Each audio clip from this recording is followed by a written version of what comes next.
passing yards, third most in any game this year. You say, Wilds, I thought it was a Robert Saleh masterclass. It was, because everybody was injured. Does anyone think Mac Jones and the depleted 49ers can keep up with Stafford again? Can they? Yes, because look, Mac has been good. Now, is that because Mac Jones is all of a sudden good, or is that because any competent quarterback can look good in that offense? Differing minds can disagree. And as long as Christian McCaffrey is still healthy, and I hate even saying it like that, like I'm anticipating an injury. That's not what I'm saying. But they are using him as much as he's ever been used in any moment of his career because he's their only star that's been there all year long. Kyle Shanahan's going to cook something up. So can he? Yes. I think the Rams understand that this is a seminal moment for them in their season. If they are they going to once again just be a playoff team that, hey, nobody wants to play Matt Stafford and the Rams in the playoffs, sure. Or are you going to go 13-4? Are you going to go get the bye? Are you going to, guarantee at least one home playoff game by winning this division?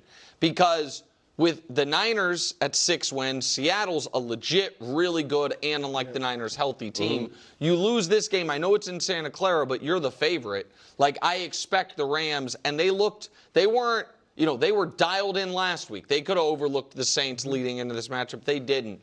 So Mac Jones has earned enough respect this year to where I'm not going to act like it's a impossibility, but I do not expect it. I think the Rams win this game. Yeah, look, I'm not predicting Mac to fall off and have a terrible game, but I don't think he'll keep up with Stafford in this game for a lot of the reasons Nick said.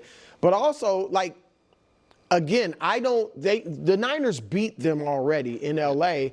I just don't expect them to sweep the Rams. I mean, they're both really good teams. I think the Rams are better because of the Niners' injuries. And Stafford is on the heater of his career, maybe. 16 touchdowns, no interceptions in his last 5 games. Like, he is cooking with oil right now, and I think that's going to continue, in part because of their injuries for the Niners. So, no, I don't think Mac will be able to keep up with him in this game. I actually do think Mac Jones will be able to keep up with him. Can we put those stats back up that we put up with Mac Jones and Stafford in that game 1 of the season? Because in that game, what we're failing to mention is although Christian McCaffrey was available, George Kittle wasn't out there, Juwan Jennings wasn't out there. Mac Jones did that with a week of practice with Kendrick Bourne. Oh, yeah. That was those numbers with just Kendrick Bourne out there having an all-pro type performance. Now you have George Kittle out there, he's available. Juwan Jennings, you have Kendrick Bourne out there available. Christian McCaffrey doing what he's been doing all season long. Robert Saleh cooking up some things on that defense. We know Kyle Shanahan is going to come prepared. He always seems to do that. And no knock on Sean McVay because he's going to be just as great of a counterpuncher. But, yeah, that's why he'll be able to keep up. Love it. Love it. I'm so fired up for this game now. The 49ers, as I've expressed in every single 49ers video, it's so hard for me to make sense of them because their injuries are just, players are constantly in and out. I can't keep up. I genuinely can't keep up. Like when Greg's like, oh, who wasn't here, blah, blah, blah. And I'm like, I don't even remember. I don't remember if Kittle was there, if he wasn't, or this or that. I can't keep up. I mean, I'm just a human being, man. I try my best. And it's just crazy.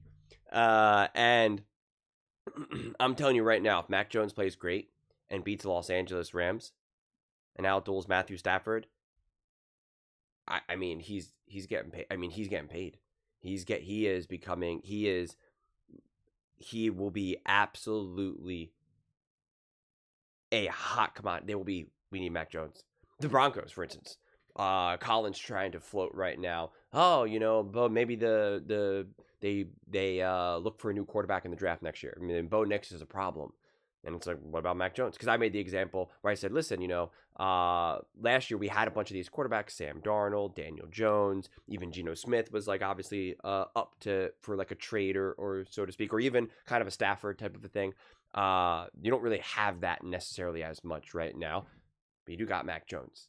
So like you sweep the Rams, you beat Stafford and the Rams, who are playing great. Everyone's all about Matthew Stafford right now.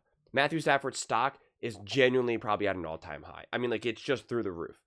He's the MVP. He's elite. He's special. On top of, and I think he is elite, to be very clear.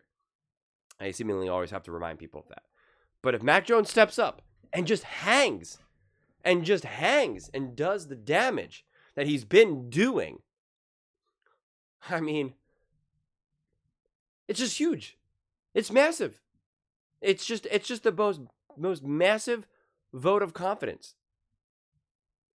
And then I think if you do win that game, especially, now I know Shanahan said there's no quarterback controversy. And he says if Brock Purdy is healthy, there's nothing to talk about. Brock Purdy is playing. And I get that. And I get why he's going to say that too. But if Mac Jones keeps up and wins this game, there's very much like, we're just going to wait for Brock Purdy to be fully healthy. We're not, we're just going to wait.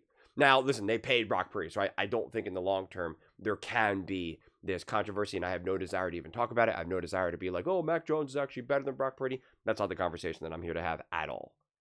Not at all, not at all. Do not care about that, truly. So, like, I'm just trying to illustrate the point right now of how much success Mac Jones would genuinely be having, and it would be beyond of, hey, Gardner Minshew's looking pretty good with the Colts, or hey, Fitzmagic is doing not too bad right now. Like, it goes beyond that. It becomes Sam Darnold's balling with the Minnesota Vikings. Sam Darnold's balling with the Seattle Seahawks. Daniel Jones balling with the Indianapolis Colts. Like, it becomes a lot more real, and not just, hey, quarterback's doing pretty good. That's pretty cool. He's succeeding with Shanahan. It's, whoa, this guy can clearly play quarterback. And it's far from an ideal situation. And, the injuries, especially now when we're talking about going up against Stafford and any of the defensive issues and liabilities that they have, Robert Saleh has been doing great, keeping this team defensively, afloat to the best of his abilities. This is obviously going to be a different beast right now. Yeah, man, I'm fascinated to see how this game unfolds, because Nick was talking about the Rams. Are you a legitimately great team right now? Are you going to go win 13 games or whatever, blah blah blah blah blah. And I think the 49ers are constantly, I can get the standings here, the 49ers are constantly used as a reference point as, hey, they're a pretty good team, they have all these injuries, but we don't really think much of them. Like, it's pretty cool. They're winning games. They're finding ways to win, but like, It's like if you had to play any team in the playoffs, if the 49ers found themselves in the playoffs, it's like, yeah, we'll play them. We think any great team will actually just be able to take care of business. I mean, this is what the playoff picture is as of right now. I'm not so sure that remains the case then. You start looking at this team through like you're just like, oh my gosh. And yeah, you could chalk it up to, the Rams are a great team, and sure, the 49ers beat them, divisional game, right? Like, you could chalk that up. But like, I don't know. Like, you're starting to now really stack some wins and some big wins, and against a great quarterback and a great coach. Like, I throw out the whole, well, it's a divisional game. Like, I don't care. I'm not gonna let that tint the lens that I'm looking at it through. So this ends up being a huge game. And I think it really then sets up the 49ers to be like, we're not a team that's just trying to like do our best with all these injuries and a backup quarterback. They're like, no, we're a legit team. Yeah, we've had a couple tough losses. Yeah, we, had a pretty, I don't want to say ugly, but at the best of games, like against the Bucks, for instance, and whatnot. But that game where we beat the Rams, that wasn't a fluke. That wasn't just a gutsy, hey, hurrah, we did it type of situation. That was what we can do. That was what we're capable of doing, and then we just did it again. While everyone else, like I said, is through the moon with the Los Angeles. You got Colin Cowherd out here saying that, Colin believes that they're the best team in the NFL. He's like, can't commit to it, so he keeps saying the Eagles. But he said multiple times that he thinks the Rams are actually the best. But then when he did his herd hierarchy, he had them too. But then like later on, he then said the Rams are the best team. And then he's like, just about. Like he can't commit to it. Like, so, like I said, Stafford and the Rams stock is just through the roof. And if the 49ers just contend, they just continue to hang and contend in that game, to me, that's good enough. But you come away with a win. Mac Jones proves that he can hang and that he can wheel and deal with a more balanced offense or just more pieces to work with, you're sending a message to everyone in that locker room.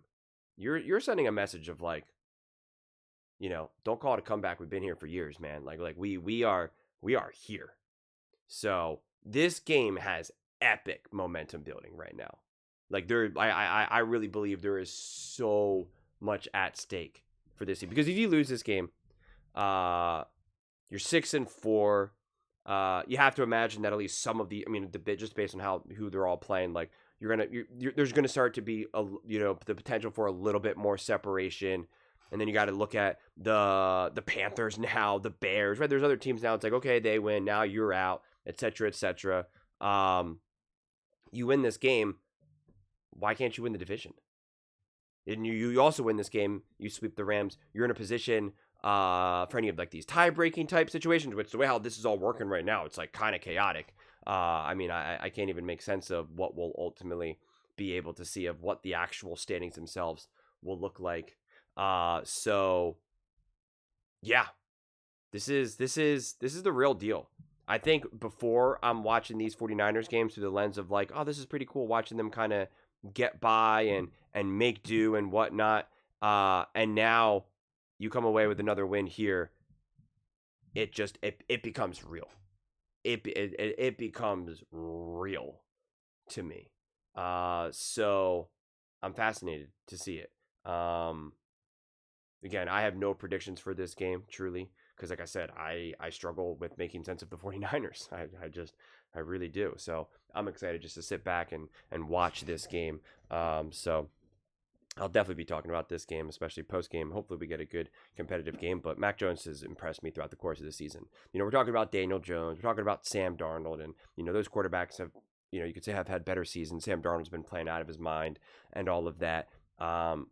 I'd probably say at the end of the day, the quarterback that has impressed me the most is Mac Jones. Again, I'm not saying he's been the best quarterback, but he has impressed me the most. Even in the games where he didn't particularly play great, where he wasn't even able to really shine, like against the Bucs, I'm like, I actually think he played really well. That in a game like that, I think it's wildly impressive. That's why every time like Nick keeps saying like, oh, you might turn into a Mac Jones, and I'm like, well, that is apparently not a bad thing. If more quarterbacks played like Mac Jones, more teams might be winning right now. So I'm fascinated to see what a game like this looks like right now.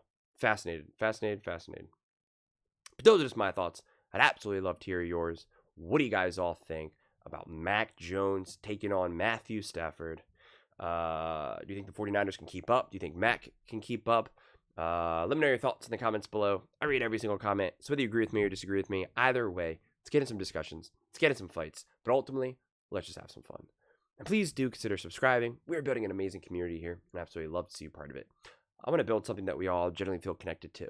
Something that we're really excited to be part of. I think we're well on our way to doing it. Please don't forget to give this video a thumbs up. It really does help with the visibility and the algorithm. Thank you so much. See you next time.